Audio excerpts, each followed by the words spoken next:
नमस्कार दोस्तों, मैं doctor Ayush Jain, consultant laparoscopic and general surgeon.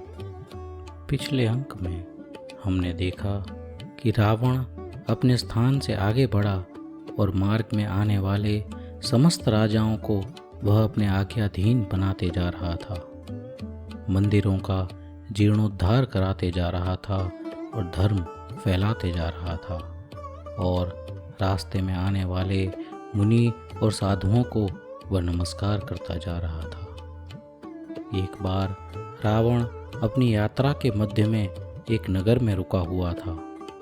तभी रावण की सभा में नारद जी आए। उनके मुख पर अन्याय के भाव थे।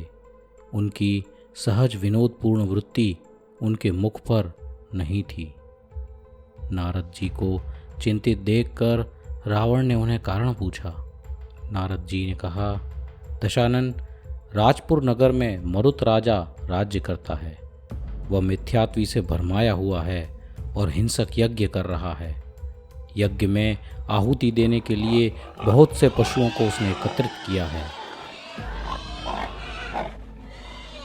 मैं आकाश मार्ग से जा रहा था तो मुझे यह बंधित पशुओं का आक्रंद सुनाई दिया। मैं नीचे आया और राजा मरुत से मैंने पूछा कि यह क्या है, तो उसने बताया कि वह यज्ञ कर रहा है और यज्ञ में वह सारे पशुओं की बलि देता है, जिससे देवतागण प्रसन्न होंगे और उसे सिद्धियां प्रदान करेंगे और यह सारे पशुओं को मोक्ष मिलेगा। मैंने उससे कहा, राजन, तुम महान अधर्म कर रहे हो। ऐसे यज्ञ से महापाप का बंध होगा।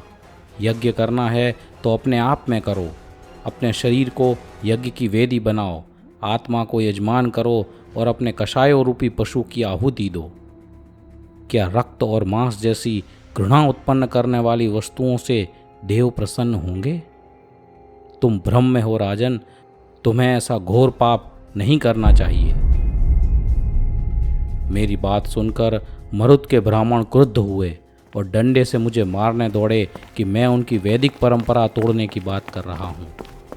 मैंने उन ब्राह्मणों से कहा कि वैदिक परंपरा में तो सही ही लिखा है, पर तुम लोग उन शब्दों का अर्थ का अनर्थ कर रहे हो। पर वो मेरी बात सुनने को तैयार ही नहीं थे।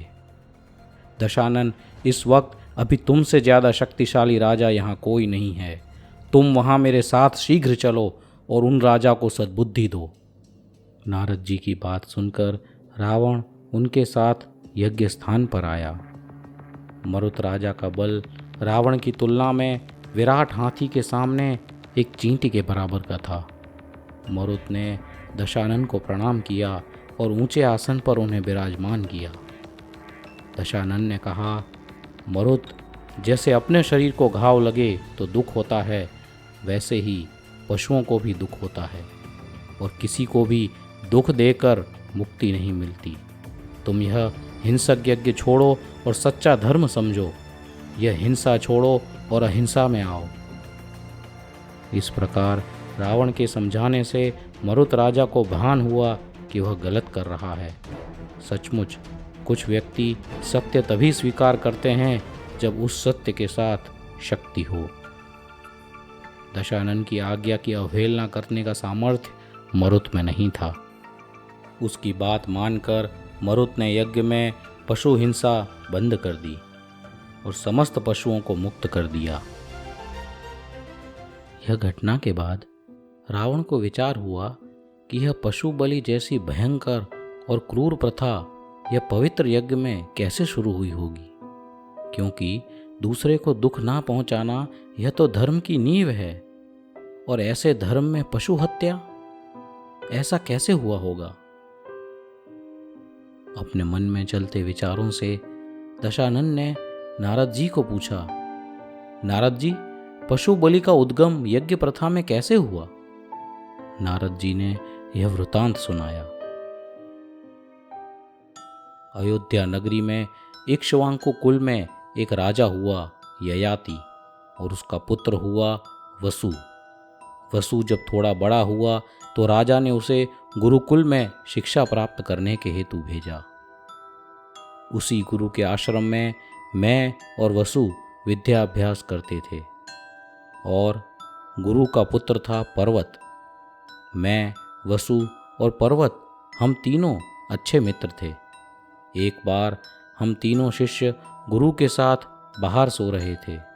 उसी वक्त आकाश से चारण रिद्धिधारी मुनिराज का एक संघ गुजरा।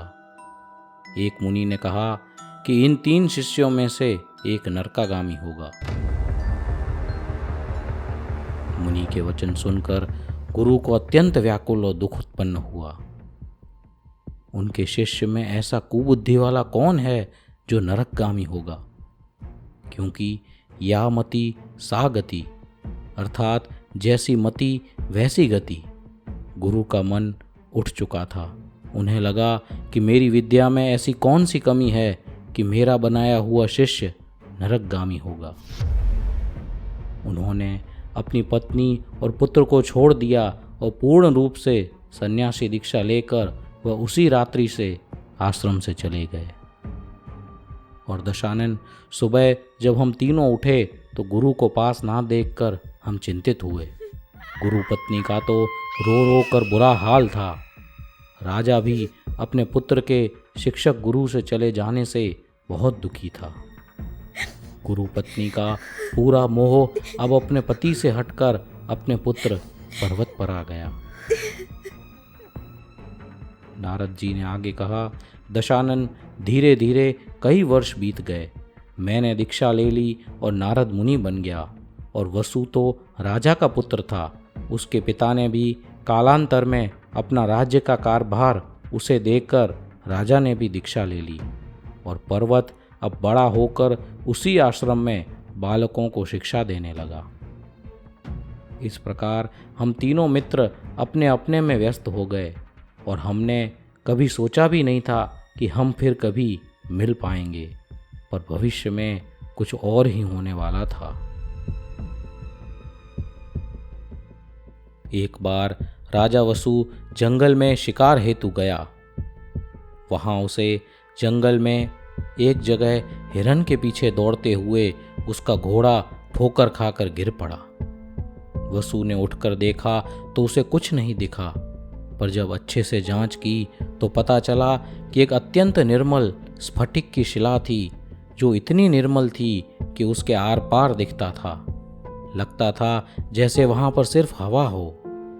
वसु ने अपने विश्वास पात्र सैनिकों से वह शिला उठवाई और रात के अंधकार में अपने राज दरबार में लाकर अपने राज सिंहासन को हटाकर उसकी जगह पर वह शिला रखवा दी और उस शिला के ऊपर सिंहासन रखवाया। दूर से देखने वालों को ऐसा लग रहा था जैसे कि राज सिंहासन हवा में अधर लटका हो। और दूसरे दिन सारे नगर में घोषणा करवा दी गई कि राजा वसु की सत्यनिष्ठा के कारण उनका सिंहासन हवा में अधर लटकता है। दूसरे दिन प्रजा का पूरा सैलाब राजसभा में उमड़ पड़ा और राजा वसु स्फटिक शिला पर चलकर सिंहासन की ओर जाने लगा। देखने वाले को ऐसा लग रहा था कि राजा आकाश में सीढ़ियां चढ़ रहा है और फिर वह सिंहासन पर बैठ गया। समस्त राजा की जय जयकार हो गई। दूर दूर से लोग अपना न्याय करवाने के लिए आने लगे। राजा वसु विद्या में तो पारंगत था ही, इसलिए वह लोगों के न्याय अच्छे तरीके से करता था और धीरे धीरे उसकी यह कीर्ति बढ़ने लगी।